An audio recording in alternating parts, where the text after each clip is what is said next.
Assalamualaikum warahmatullahi wabarakatuh. Perkenalkan, nama saya Nadira Bininda dengan NIM K1D1 21080. Saya berasal dari kelas E, Prodi Ilmu Kesehatan Masyarakat. Kali ini saya akan mempresentasikan materi tentang layanan kesehatan primer dan pembangunan kesehatan di Indonesia. Materi pertama yaitu tentang layanan kesehatan primer. 1. Definisi. Layanan kesehatan primer merupakan pelayanan kesehatan yang dimana terjadi kontak pertama secara perorangan sebagai proses awal pelayanan kesehatan. Layanan kesehatan primer juga merupakan tempat bagi pasien dengan masalah kesehatan yang luas. Layanan kesehatan primer bersifat non-spesialistik, meliputi pelayanan rawat jalan dan rawat inap. Pelayanan kesehatan primer meliputi puskesmas, poskedes, dan posyandu. Layanan kesehatan primer juga memfasilitasi hubungan antara klinisi dan pasien atau keluarga atau komunitas yang memiliki keterlibatan dalam pengambilan keputusan. Menurut Deklarasi Alma-Ata 1978, layanan kesehatan primer terdiri dari UKW atau Upaya Kesehatan Wilayah. Upaya kesehatan wilayah terdiri dari pembangunan nasional berwawasan kesehatan seperti pertanian, transportasi, industri, makanan, dan lain-lain. Tata ruang alam manusia dan kegiatannya. Kemudian, pencegahan primer. Yang kedua ada UKM atau Upaya Kesehatan Masyarakat. Upaya kesehatan masyarakat terdiri dari air bersih dan sanitasi, gizi masyarakat, pendidikan kesehatan, surveillance penyakit, dan pencegahan primer dan sekunder. Dan yang terakhir ada UKP atau Upaya Kesehatan Perseorangan. Upaya kesehatan perseorangan terdiri dari Yankes primer, mampu mengatasi sebagian besar kebutuhan kesehatan individu dan keluarga, sekunder atau Yankes spesialistis, dan tersier atau sub-SP. 2. Prinsip. Dalam Yankes primer di Indonesia terdapat 3 prinsip yaitu UKP, UKM, dan UKW. Kemudian terdapat 4 pilar yaitu reformasi cakupan semesta atau JKN, pilar kedua reformasi pelayanan kesehatan PHC, pilar ketiga reformasi kebijakan publik, dan pilar keempat reformasi kepemimpinan. Ada beberapa prinsip lainnya, di antaranya 1. Pemerataan upaya kesehatan. Pemerataan upaya kesehatan perawatan primer dan layanan lainnya untuk memenuhi masalah kesehatan utama dalam masyarakat harus diberikan sama bagi semua individu tanpa memandang jenis kelamin, usia, kasta, warna, lokasi perkotaan atau pedesaan, dan kelas sosial. Kedua, penekanan pada upaya preventif. Upaya kesehatan yang meliputi segala usaha, pekerjaan, dan kegiatan memelihara dan meningkatkan derajat kesehatan dengan peran serta individu agar berperilaku sehat serta mencegah berjangkitnya penyakit. Ketiga, menggunakan teknologi tepat guna. Teknologi medis harus disediakan yang dapat diakses, terjangkau, layak, dan diterima budaya masyarakat. Misalnya, penggunaan kulkas untuk vaksin cold storage. 4. Melibatkan peran serta masyarakat. A. Peran serta atau partisipasi masyarakat untuk membuat penggunaan maksimal dari lokal, nasional, dan sumber daya yang tersedia lainnya. B. Partisipasi masyarakat. Individu dan keluarga bertanggung jawab atas kesehatan mereka sendiri dan orang-orang di sekitar mereka, dan mengembangkan kapasitas upaya berkontribusi dalam pembangunan masyarakat. C. Partisipasi bisa dalam bidang identifikasi kebutuhan atau selama pelaksanaan. Masyarakat perlu berpartisipasi di desa, lingkungan, kabupaten, atau tingkat pemerintah daerah. Partisipasi lebih mudah di tingkat lingkungan atau desa karena masalah heterogenitas yang minim. 5. Melibatkan kerja sama lintas sektor. A. Kesehatan tidak dapat diperbaiki oleh intervensi hanya dalam sektor kesehatan formal. B. Sektor lain yang sama pentingnya dalam mempromosikan kesehatan dan kemandirian masyarakat. C. Sektor-sektor ini mencakup sekurang-kurangnya yaitu pertama pertanian misalnya keamanan makanan, dan kedua pendidikan, Ketiga, komunikasi, misalnya menyangkut masalah kesehatan yang berlaku dan metode pencegahan dan pengontrolan mereka. 4. Perumahan. Kemudian ada pekerjaan umum, misalnya menjamin pasokan yang cukup dari air bersih dan sanitasi dasar. Lalu, pembangunan pedesaan, industri, organisasi masyarakat termasuk panchayats atau pemerintah daerah, organisasi-organisasi sukarela, dan lain-lain. 3. Tujuan. Tujuan pelayanan kesehatan primer di antara lain memberikan layanan kesehatan dasar yang bersifat preventif, berkesinambungan, dan dapat diakses oleh masyarakat luas. Untuk menjalankan fungsi tersebut dibutuhkan koordinasi yang baik antara pemerintah dan swasta. 4. Jenis pelayanan kesehatan primer. 1. Pelayanan kedokteran atau medical service. Pelayanan kedokteran atau medical service merupakan pelayanan kesehatan yang cara pengorganisasiannya secara individu atau sendiri, atau juga disebut sebagai solo practice, maupun kelompok dalam satu organisasi. Pelayanan kedokteran ini mempunyai tujuan pokok demi menyembuhkan penyakit serta pemulihan kesehatan yang sasaran utamanya adalah individu dan keluarga. 2. Pelayanan kesehatan masyarakat atau public health service. Pelayanan kesehatan masyarakat merupakan bentuk pelayanan kesehatan yang dilakukan secara bersama-sama di dalam organisasi yang bertujuan untuk menyembuhkan penyakit, memelihara dan meningkatkan kesehatan serta mencegah penyakit. B. Pembangunan kesehatan di Indonesia.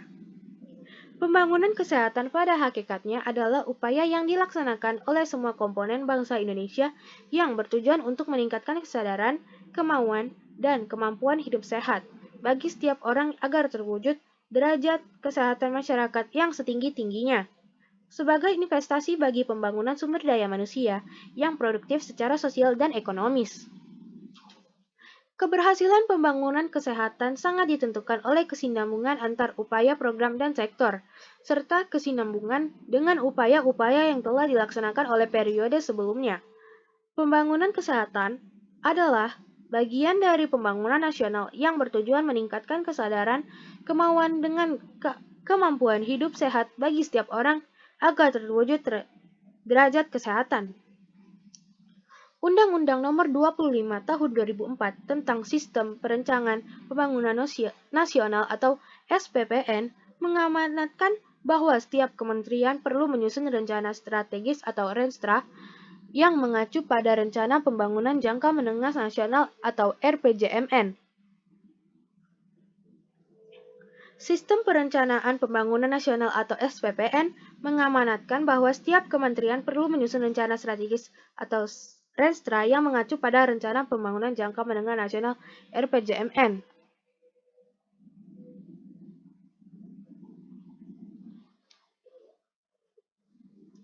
Untuk mencapai tujuan pembangunan kesehatan dan dilandaskan pada beberapa kebijakan yang dikelompokkan sebagai berikut.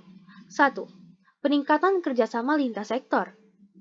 Peningkatan kerjasama lintas sektor merupakan hal utama karena hal ini perlu digalang dan dimantapkan secara saksama. 2. Peningkatan perilaku pemberdayaan masyarakat. Masyarakat dan swasta perlu berperan aktif dalam penyelenggaraan upaya kesehatan. 3. Peningkatan kesehatan lingkungan.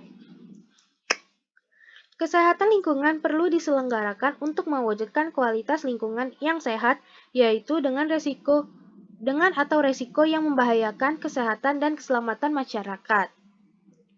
Peningkatan upaya kesehatannya. Upaya ini dilaksanakan secara menyeluruh karena terpadu dan berkesinambungan. Upaya ini diantaranya ialah upaya peningkatan kesehatan, pencegahan penyakit, penyembuhan penyakit, dan pemulihan kesehatan serta upaya khusus melalui pelayanan kemanusiaan dan darurat atau kritis bencana. Dan yang terakhir, ada peningkatan sumber daya kesehatan. Hal ini bertujuan untuk meningkatkan daya guna tenaga dan penyerapan guna serta mutu tenaga kesehatan dari masyarakat dan pemerintah yang mampu melaksanakan pembangunan kesehatan. Indonesia sedang mengalami double burden penyakit, yaitu penyakit tidak menular dan penyakit menular sekaligus. Penyakit tidak menular utama di tahun 2017 ke bawah meliputi hipertensi, diabetes mellitus, kanker, dan penyakit paru obstruktif kronik atau PPOK. Sedangkan untuk tahun 2017, program prioritas pada penguatan promotif dan preventif gerakan masyarakat hidup sehat melalui kegiatan kawasan tanpa rokok, narkoba, dan minuman keras, dan pencegahan penyakit dan deteksi dini. 1. Penyakit menular. A. Penyakit menular secara langsung. Tuberkulosis merupakan salah satu penyebab utama kematian di mana sebagian besar infeksi terjadi pada orang antara usia 15 dan 54 tahun, yang merupakan usia paling produktif. Hal ini menyebabkan peningkatan beban sosial dan keuangan bagi keluarga pasien. Kemudian perkembangan jumlah kasus baru HIV positif pada tahun 2013 dan 2014 kembali mengalami peningkatan secara signifikan. Pada tahun 2000, Indonesia telah mencapai eliminasi kusta dengan prevalensi kurang dari 1 berbanding 10.000 penduduk. Namun masih ada 14 provinsi yang belum mencapai eliminasi kusta. Kusta masih menjadi masalah di Indonesia karena pada setiap tahunnya masih ditemukan sekitar 16.000 sampai 20.000 kasus baru. Salah satu upaya untuk menurunkan angka kesakitan dan kematian penyakit menular adalah dengan pemberian imunisasi. Penyakit-penyakit yang dapat dicegah dengan imunisasi atau PD3I diantaranya adalah tuberkulosis, difteri, pertusis, campak, polio, tetanus, dan hepatitis B. Beberapa penyakit tersebut telah menjadi perhatian dunia merupakan komitmen global yang wajib diikuti oleh semua negara, yaitu eradikasi polio atau ERAPO, eliminasi campak, pengendalian rubella atau HCPR, dan maternal neonatal tetanus elimination atau MNTE. Berdasarkan profil kesehatan Indonesia tahun 2014, tetanus neonatum dilaporkan terdapat 84 kasus dari 15 provinsi dengan jumlah peningkatan 54 kasus. Pada tahun 2014 dilaporkan terdapat 1.943 kasus campak, lebih tinggi dibandingkan tahun 2013 yang sebesar 11.521 kasus. Jumlah kasus meninggal sebanyak 8 kasus yang dilaporkan dari 5 provinsi yaitu Riau, Jambi, Sumatera Selatan, Kepulauan Riau, dan Kalimantan Timur. B. Penyakit menular bersumber binatang. Secara nasional, angka kesakitan malaria selama tahun 2005 sampai 2014 cenderung menurun, yaitu dari 4,1 per 1000 penduduk beresiko pada tahun 2005 menjadi 0,99 per 1000 penduduk beresiko pada tahun 2014. Terdapat beberapa indikator yang digunakan dalam memantau upaya pengendalian rabies, yaitu GHPR atau kasus gigitan hewan penular rabies, PETE atau post-exposure treatment atau penata laksanaan kasus gigitan, dan kasus yang positif rabies dan mati berdasarkan uji LAISA.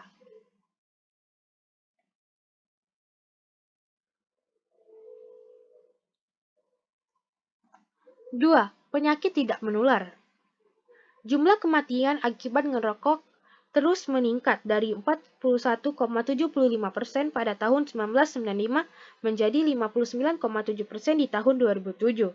Selain itu, dalam survei ekonomi nasional 2006 disebutkan penduduk miskin menghabiskan 12,6% penghasilannya untuk mengkonsumsi rokok.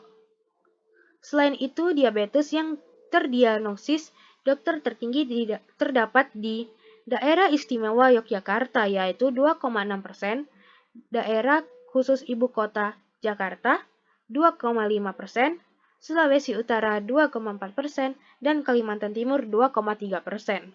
Prevalensi diabetes yang terdiagnosis dokter atau gejala tertinggi terdapat di Sulawesi Tengah 3,7%, Sulawesi Utara 3,6%, Sulawesi Selatan 3,4%, dan Nusa Tenggara Timur 3,3%. Prevalensi jantung koroner berdasarkan wawancara terdiagnosis dokter di Indonesia sebesar 0,5%, dan berdasarkan terdiagnosis dokter atau gejala sebesar 1,5%. 3. Kesehatan jiwa. Menurut Riskesdas 2013, prevalensi gangguan jiwa berat nasional sebesar 1,7 per mil. Prevalensi gangguan mental emosional pada penduduk umur lebih dari 15 tahun secara nasional adalah 6,0%.